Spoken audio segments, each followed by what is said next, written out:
السلام علیکم ورحمۃ اللہ وبرکاتہ۔ قرآن کریم کے ترجمے کی ایک نئی کلاس کے ساتھ میں اپنے تمام ہی اسٹوڈنٹس کی خدمت میں حاضر ہوں، اور کافی دنوں کے بعد آپ کو قرآن کریم کے ترجمے کی کلاس مل رہی ہے۔ انشاءاللہ میں کوشش کروں گا کہ ہفتے میں 2 یا 3 کلاس قرآن کے ترجمے کی آپ کو ضرور ملے۔ ہم لوگوں نے 13 رکوع تک ترجمہ پڑھ لیا ہے۔ پہلا پارہ ہم لوگ قرآن کے ترجمے کا پڑھ رہے ہیں اور 13 رکوع تک ہم لوگ پڑھ چکے ہیں۔ آئیے آج 14واں رکوع پڑھتے ہیں۔ اعوذ باللہ من الشیطان الرجیم، بسم اللہ الرحمن الرحیم۔ وقالت اليہود لیست النصارى على شیء۔ یہودی یہ کہا کرتے تھے، یہودی یعنی جیسس جو اس وقت اسرائیل میں ہیں اور بھی پوری دنیا میں جگہ جگہ یہودی پھیلے ہوئے ہیں، تو یہودی جو ہے نا یہ کہا کرتے تھے کہ عیسائیوں کا دھرم کچھ بھی نہیں ہے، عیسائیوں کے دھرم مذہب کی کوئی بنیاد ہی نہیں ہے۔ اور عیسائی یہ کہا کرتے تھے کہ یہودیوں کے مذہب کی کوئی بنیاد نہیں ہے۔ اسی طرح سے جو مشرکین تھے، عرب کے جو مشرکین تھے جن کے پاس کوئی کتاب کا علم ہی نہیں تھا، یہ بھی اسی طرح سے کہا کرتے تھے کہ صاحب ان کے مذہب کی کوئی بنیاد نہیں ہے، مسلمانوں کے مذہب کی کوئی بنیاد نہیں ہے۔ تو یہ سب ایک دوسرے کو یہ کہا کرتے تھے کہ ان کا کوئی مذہب نہیں ہے، ان کا کوئی مذہب نہیں ہے، اور ہم ہی جنتی ہیں، ہم جنت میں جائیں گے۔ تو اللہ تعالیٰ اس کو بیان فرما رہا ہے، وَقَالَتِ الْيَهُودُ لَيْسَتِ النَّصَارَى عَلَى شَيْءٍ۔ یہودیوں نے یہ کہا کہ عیسائی مذہب کی بنیاد کچھ بھی نہیں ہے، یعنی عیسائی مذہب کچھ ہے ہی نہیں ہے۔ وقالت النصارى ليست اليهود على شيء۔ اور عیسائیوں نے یہ کہا کہ یہودیوں کے مذہب کی کوئی بنیاد نہیں ہے۔ وهم يتلون الكتاب۔ اور حالت یہ ہے کہ یہ سب کے سب اللہ کی کتاب کی تلاوت کرتے ہیں۔ یہودیوں کے پاس توریت ہے اور عیسائیوں کے پاس انجیل ہے۔ كذلك قال الذين لا يعلمون مثل قولهم۔ اور اسی طرح کی بات ان مشرکین نے بھی کہی جن کے پاس کوئی علم ہی نہیں ہے۔ اب اللہ آگے فرما رہا ہے کہ یہ سب کہتے ہیں کہ صاحب یہ کچھ مذہب نہیں، یہ کچھ مذہب نہیں، بس ہم جنتی ہیں اور ہم جنت میں جائیں گے۔ تو اللہ فرما رہا ہے فَاللَّهُ يَحْكُمُ بَيْنَهُمْ يَوْمَ الْقِيَامَةِ فِي مَا كَانُوا فِيهِ يَخْتَلِفُونَ۔ اللہ ان کے درمیان قیامت کے دن فیصلہ فرمائے گا جن باتوں میں یہ لوگ اختلاف کرتے ہیں۔ اب اللہ آخرت میں فیصلہ فرما دے گا۔ انہوں نے پیغمبر کو جھٹلایا، اللہ کی کتابوں کو بدل دیا، اور اللہ نے جو احکام دیے ان کی نافرمانی کی، پیغمبروں کو قتل کیا، اور اللہ کی نعمتوں کی ناشکری کی، اللہ کے ساتھ شریک کر لیا، اور پھر کہتے ہیں کہ ہم جنتی ہیں، ہم جنتی ہیں۔ تو اللہ فرما رہا ہے کوئی بات نہیں، تم جھگڑتے رہو، اللہ قیامت کے دن ان کے درمیان فیصلہ فرما دے گا جن باتوں میں یہ لوگ جھگڑتے ہیں۔ اچھا، یہ لوگ اپنے آپ کو جنتی بھی کہتے تھے، یہودی کہتے تھے ہم جنت میں جائیں گے، عیسائی کہتے ہیں ہم جنت میں جائیں گے، اور مشرکین یہ سمجھتے ہیں ہم اللہ کے محبوب ہیں، ہم اللہ کے مقرب ہیں۔ اور حالت ان کی یہ تھی کہ یہ اللہ کے گھر میں یہ تینوں گروپ، چاہے مشرکین ہوں، چاہے یہودی ہوں، چاہے عیسائی ہوں، انہوں نے کسی نہ کسی شکل میں، کسی نہ کسی زمانے میں، کسی نہ کسی وقت میں اللہ کے گھروں میں اللہ کے بندوں کو عبادت کرنے سے روکا اور اللہ کے گھروں کو ویران کیا۔ پھر یہ کہہ رہے ہیں کہ ہم جنت میں جائیں گے، ہم اللہ کے محبوب ہیں۔ تو اللہ اسی کو بیان فرما رہا ہے، وَمَنْ أَظْلَمُ مِمَّنْ مَنَعَ مَسَاجِدَ اللَّهِ أَنْ يُذْكَرَ فِيهَا اسْمُهُ وَسَعَى فِي خَرَابِهَا۔ کہ اس شخص سے بڑا ظالم کون ہوگا جو اللہ کے گھر میں اللہ کا نام لینے سے، اللہ کا ذکر کرنے سے لوگوں کو روکے اور اللہ کے گھر کو ویران کرے۔ عیسائیوں نے دیکھیں، عیسائیوں کا جو بادشاہ تھا ابرہا، اس نے جو ہے نا وہ خانہ کعبہ پر حملہ کرنے کی کوشش کی، اس کو ویران کرنے کی کوشش کی۔ مشرکین مکہ نے مسجد حرام میں مسلمانوں کو نماز پڑھنے سے روکا، اور یہودیوں نے جو ہے نا انہوں نے خانہ کعبہ کی عظمت کا انکار کیا اور مذاق اڑایا جب مسلمان خانہ کعبہ کی طرف رک کر کے نماز پڑھتے تھے۔ تو یہ کسی نہ کسی سے یہ تینوں گروپ جو ہے نا، چاہے یہودی ہوں، چاہے عیسائی ہوں، چاہے مشرکین ہوں، کسی نہ کسی زمانے میں، کسی نہ کسی وقت میں اللہ کے گھروں کو ویران کرنے والے اور اللہ کے گھروں کو اللہ کے گھر میں عبادت کرنے سے روکنے والے رہے ہیں۔ تو اللہ تعالیٰ فرما رہا ہے کنڈیشن تو تمہاری یہ ہے، پھر تم یہ کہہ رہے ہو کہ ہم جنت میں جائیں گے. ارے تم تو ظالم لوگ ہو کہ اللہ کے گھر میں اللہ کے بندوں کو اللہ کا نام لینے سے روکتے ہو اور اللہ کے گھروں کو ویران کرتے ہو. اولئک ما کان لهم ان يدخلوها الا خائفین. حالانکہ ان لوگوں کو تو یہ چاہیے تھا کہ یہ اللہ کے گھر میں داخل ہوں مگر ڈرتے ہوئے. یعنی چاہیے تو یہ تھا کہ یہ اللہ کے گھر میں داخل ہوں ڈرتے ہوئے, تواضع کے ساتھ, عاجزی اور انکساری کے ساتھ, لیکن یہ تکبر کے طور پر اللہ کے گھر میں داخل ہوئے اور اللہ کے بندوں کو عبادت کرنے سے روکا. تو اللہ تعالیٰ فرما رہا ہے کہ ہونا تو یہ چاہیے تھا, اور تم ہوا کیا تم نے کہ اللہ کے گھروں کو ویران کرنے کی کوشش کی اور تکبر کے ساتھ داخل ہوئے, اور داخل تمہیں ہونا چاہیے تھا ڈرتے ہوئے. لَهُمْ فِي الدُّنْيَا خِزْيٌ وَلَهُمْ فِي الْآخِرَةِ عَذَابٌ عَظِيمٌ. ایسے لوگوں کے لیے, ان لوگوں کے لیے جنہوں نے یہ ساری حرکتیں کی ہیں, ان کے لیے دنیا میں بھی رسوائی ہے اور ان کے لیے آخرت میں بڑا عذاب ہے. وَلِلَّهِ الْمَشْرِقُ وَالْمَغْرِبُ. اب یہاں جو ہے نا وہ اللہ تعالیٰ یہ بیان فرما رہا ہے کہ مشرق ہو چاہے مغرب ہو, سب کا سب اللہ کا ہے. سب اللہ ہی کی دنیا ہے, چاہے مشرق ہو چاہے مغرب ہو, چاہے زمین ہو چاہے آسمان ہو, مشرق اور مغرب سب اللہ ہی کے ہیں. فَأَيْنَمَا تُوَلُّوا فَثَمَّ وَجْهُ اللَّهِ. آگے دیکھیے, لہٰذا جس طرف بھی تم رخ کرو گے وہیں اللہ کا رخ ہے. ان اللہ واسع علیم. بے شک اللہ بہت وسعت والا اور بڑا علم رکھنے والا ہے.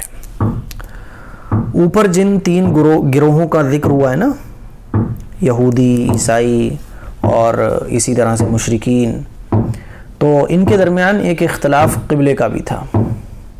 اہل کتاب یعنی یہودی اور عیسائی جو ہے نا وہ بیت المقدس کی طرف رخ کرتے تھے, اور مشرکین جو ہے نا وہ بیت اللہ کو قبلہ سمجھتے تھے.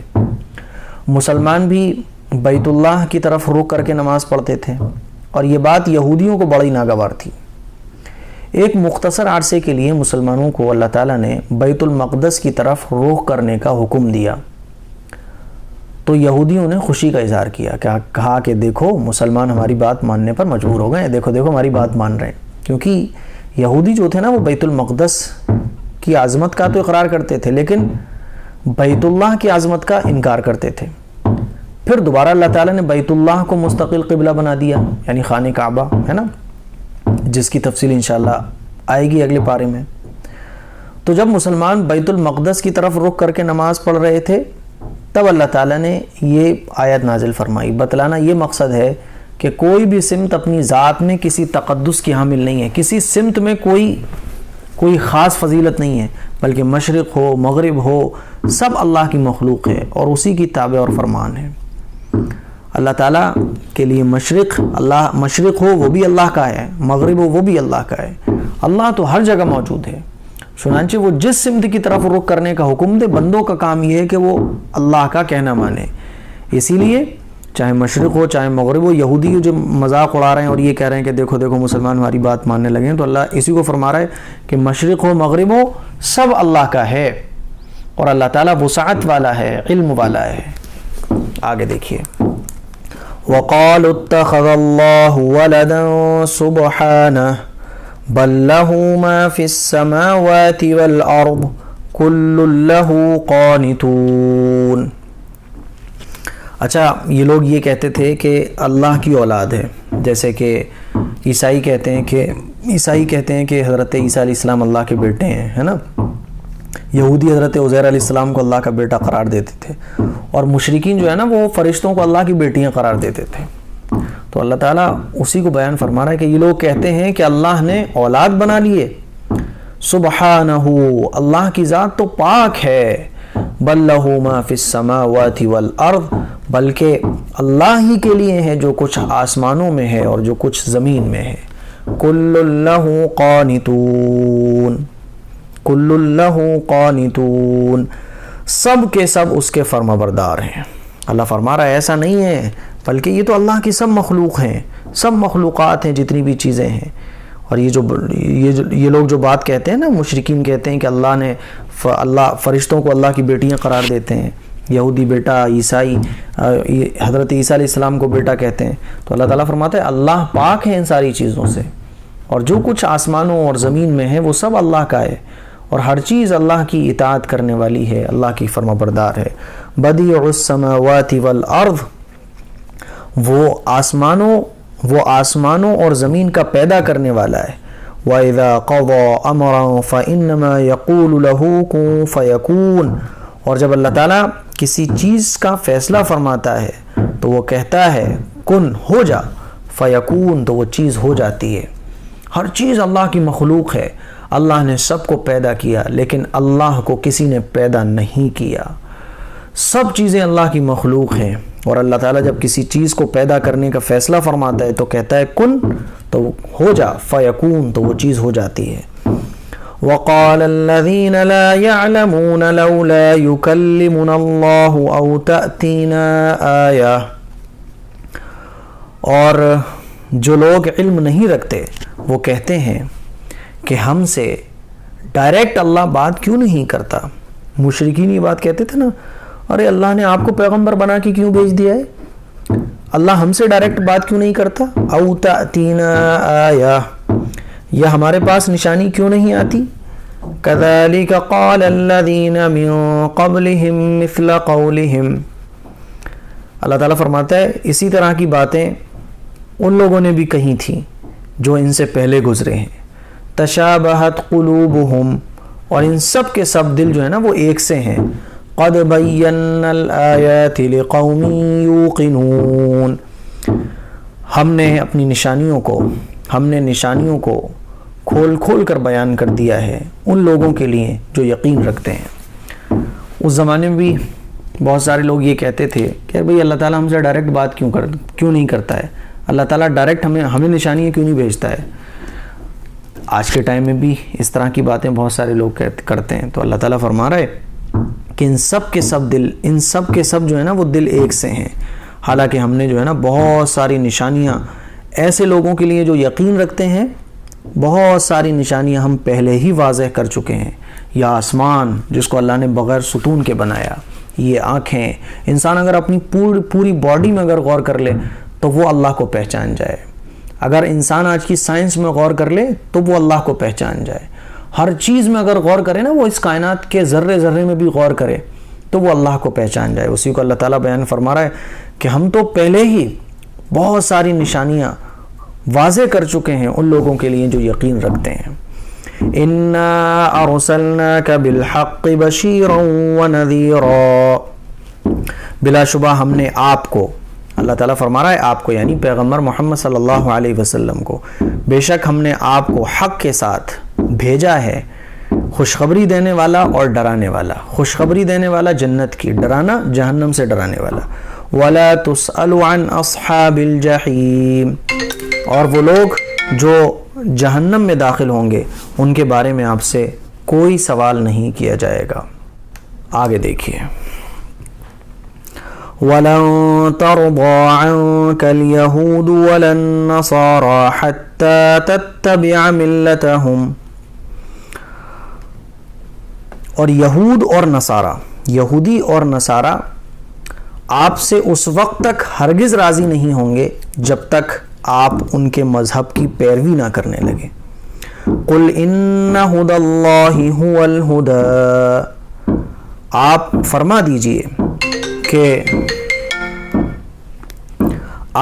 دیجئے کہ حقیقی ہدایت تو اللہ ہی کی ہدایت ہے۔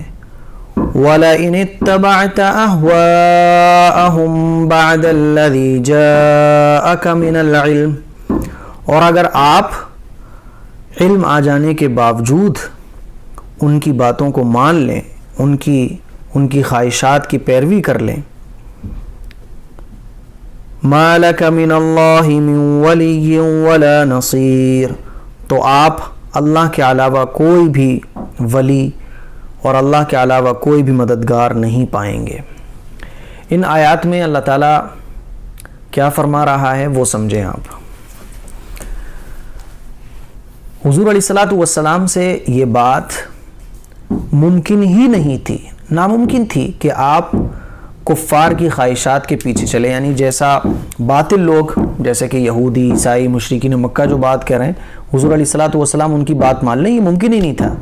لیکن اس آیت میں اللہ تعالیٰ نے فرض محال کے طور پر، یعنی ناممکن کے طور پر یہ بات کہہ کر اصول یہ بتا دیا کہ اللہ کے نزدیک شخصیات کی اہمیت ان کی ذات کی وجہ سے نہیں ہے، یعنی پیغمبر علیہ الصلوۃ والسلام جو اللہ کے پیغمبر ہیں وہ اس لیے نہیں ہے کہ صاحب وہ کوئی اونچے خاندان سے ہیں، بہت اونچے نہیں، بلکہ اللہ کی اطاعت کی وجہ سے ان کی اہمیت ہے۔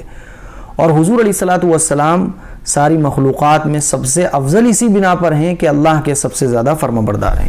اس چیز کو اللہ تعالیٰ نے بیان فرمایا اور ایک اصول بیان فرما دیا کہ چاہے یہودی ہو، چاہے عیسائی ہو، چاہے گورا ہو، چاہے کوئی کالا ہو، اگر وہ اللہ کا فرمانبردار ہے تو وہ اللہ کے نزدیک اونچا مقام پائے گا، اور اگر وہ اللہ کا نافرمان ہے تو چاہے کوئی کتنے بڑے خاندان سے ہو، کوئی کتنا بڑا بادشاہ ہو، وہ جہنم میں جائے گا۔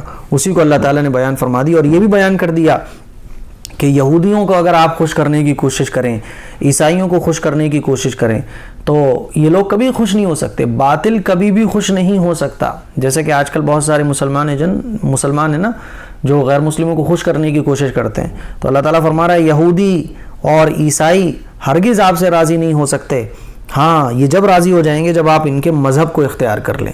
اور اللہ تعالیٰ فرما رہا ہے آپ فرما دیجئے کہ حقیقی ہدایت تو اللہ کی ہدایت ہے، اور اگر آپ علم آ جانے کے باوجود ان لوگوں کی خواہشات کی پیروی کر لیں تو آپ اللہ کے علاوہ کوئی بھی اپنا حمایتی اور مددگار نہیں پائیں گے۔ تو پتہ یہ چلا کہ دنیا کی ساری طاقتیں اگر ہم حاصل کر لیں، سارے باطل کو مان کر ان کے جو ہے اچھے بن جائیں، لیکن اگر اللہ ناراض ہے تو پھر آخرت میں اللہ کے علاوہ کوئی ہمارا حمایتی اور مددگار نہیں ہوگا۔ آگے دیکھیے، الذین آتیناہم الکتاب یتلونہ حق تلاوتہ، وہ لوگ جن کو ہم نے کتاب دی ہے وہ اس کتاب کی تلاوت اس طرح کرتے ہیں جیسا کہ اس کتاب کی تلاوت کرنے کا حق ہے۔ اولئک یؤمنون بہ، یہی وہ لوگ ہیں جو اس کتاب پر ایمان رکھتے ہیں۔ ومن یکفر بہ فاولئک هم الخاسرون، اور جو اس کا انکار کرے گا اور جو اس کا انکار کرتا ہے تو یہی وہ لوگ ہیں جو نقصان اٹھانے والے ہیں۔ یہاں اللہ تعالیٰ ان لوگوں کی تعریف بیان کر رہا ہے جو اللہ کی نازل کردہ کتاب کو پڑھتے ہیں اور اس پر عمل کرنے کی کوشش کرتے ہیں۔ یہودیوں میں بھی بہت سارے لوگ ایسے تھے جو اللہ کی کتاب پڑھتے تھے اور اللہ کی کتاب میں جو کچھ ہوتا تھا اس پر عمل کرتے تھے، یعنی توریت میں، انجیل میں جن پیغمبروں پر ایمان لانے کا حکم دیا گیا تھا، جن باتوں کو فالو کرنے کا حکم دیا گیا تھا، تو یہودی ہوں یا عیسائی ہوں، بہت سارے لوگ ایسے تھے کہ حضور علیہ الصلوۃ والسلام کے پیغمبر، حضور علیہ الصلوۃ والسلام جب پیغمبر بنے تو ان لوگوں نے حضور علیہ الصلوۃ والسلام پر ایمان لائے وہ لوگ، اور حضور علیہ الصلوۃ والسلام کے ہاتھ پر انہوں نے بیعت کی اور ایمان میں داخل ہو گئے، حالانکہ وہ یہودی تھے، حالانکہ وہ عیسائی تھے۔ تو اللہ تعالیٰ ایسے لوگوں کی تعریف بیان کر رہا ہے کہ وہ لوگ جن کو ہم نے کتاب دی وہ اس کتاب کی اسی طرح تلاوت کرتے ہیں جیسا اس کتاب کی تلاوت کرنے کا حق ہے، اور یہی وہ لوگ ہیں جو اس پر ایمان رکھتے ہیں، اور جو بھی اللہ کی کتاب کا انکار کرتا ہے تو یہی وہ لوگ ہیں جو نقصان اٹھانے والے ہیں۔ تو یہ ہمارا ایک رکوع کا ترجمہ ہو گیا۔ مجھے امید ہے آپ کو قرآن کا ترجمہ سمجھ آیا ہوگا، کمنٹ کر کے بتائیے گا۔ السلام علیکم ورحمۃ اللہ وبرکاتہ۔